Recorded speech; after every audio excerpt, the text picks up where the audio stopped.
bossing, meron tayo ditong another by LED setup. Ito po yung top of the line setup ng Kion Sondra by LED projector. Ito po ang unit natin ngayon, Toyota Hilux Conquest. Ito pong napili na kulay ni bossing sa kanyang fog lamps, color yellow mga boss.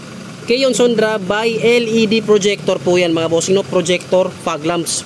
So pag projector, ito po ang output mga boss. Yan, hindi po sabog, may cut off line, no, hindi wasak. So maximum visibility po ang kayang ibigay ng Kion Sondra by LED projector.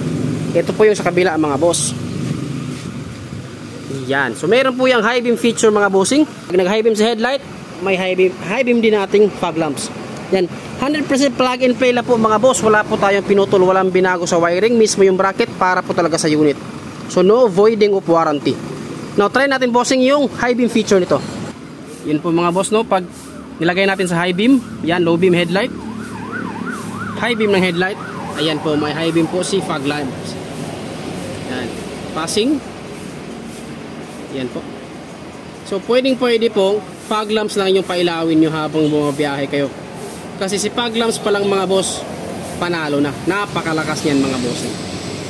So available rin yan mga boss sa 3-inch diameter, kung 3 inches po yung fog lamps nyo. Ayan.